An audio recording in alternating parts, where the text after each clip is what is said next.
Nagbabalik tayo sa huling yugto ng ating online viewership ngayong araw po ng Miyerkules, April 15 ng dalawang bigating noontime show dito sa bansa, ang Eat Showtime at ang Eat Bulaga. So bago natin umpisahan ang huling yugto mga kaparokya, ay humihiling ako sa inyo na pakasubscribe ang aking YouTube channel. Pakiclick ang bell notification icon para lagi kayong updated sa mga bagong video na ilalabas ko. Salamat! So mga kaparokya, quick recap lang po tayo sa online viewership na nangyari sa unang yugto at ikalawang yugto. Para po sa Eat Bulaga, sila ay may 101,000 live viewers.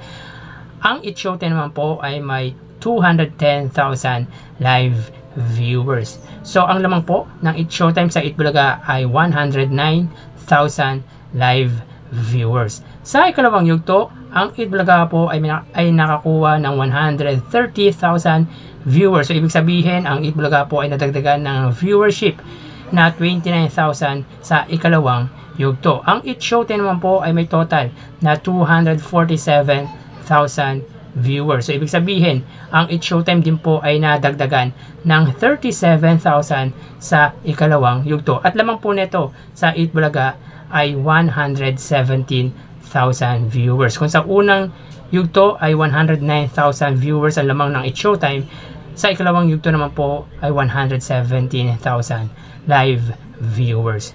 So tara, ating alamin ang huling yugto ng online viewership ng dalawang bigating noontime show.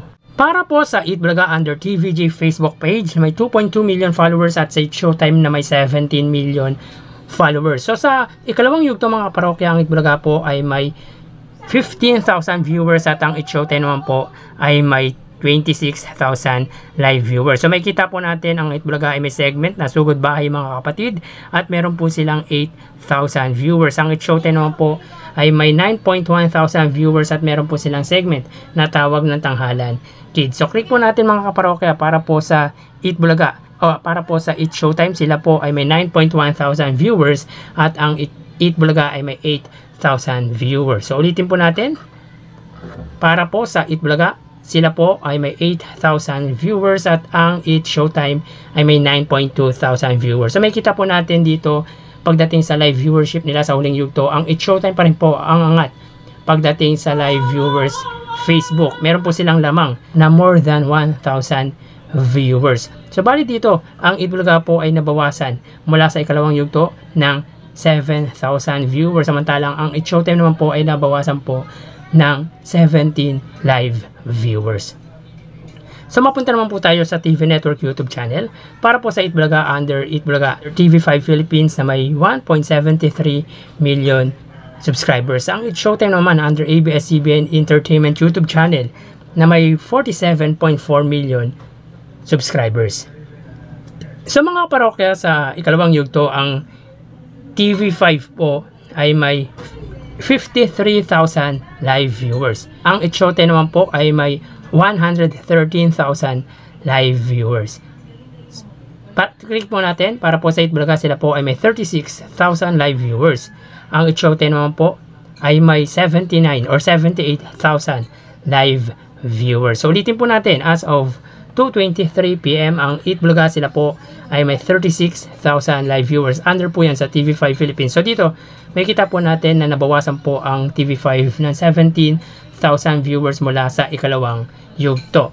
Ang Eat Showtime naman po, sila ay may 79,000 viewers. So dito naman po, nabawasan po ang Eat Showtime ng 34,000 live viewers mula sa ikalawang yugto. Bali, ang lamang po ng Eat Showtime pagdating sa live viewership nila sa huling yugto under ABS-CBN at under TV5 ay 43,000 live viewers. So mapunta naman po tayo sa main YouTube channel ng dalawang bigating noontime show para po sa Eat Bulaga na may kasalukuyang subscribers na 952,000 subscribers. Sa Eat Showtime naman po na may 2.14 million subscribers. So sa ikalawang yugto mga parokya, ang Eat Bulaga po ay may 62,000 live viewers at ang Eat Showtime naman po ay may 108,000 live viewers. So click po natin mga kaparokya.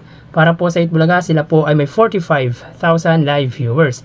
Ang Eat Showtime naman po, sila po ay may 65,000 live viewers. So ulitin po natin mga kaparokya, as of 224. Ang Eat Bulaga po ay may 45,000 viewers. So dito naman po sa Eat Bulaga, sila po ay nabawasan ng 17,000 viewers mula sa ikalawang yugto. Ang It's Showtime naman po, sila po ay may 64,000 live viewers. Ito naman po, nabawasan naman po ang It's Showtime ng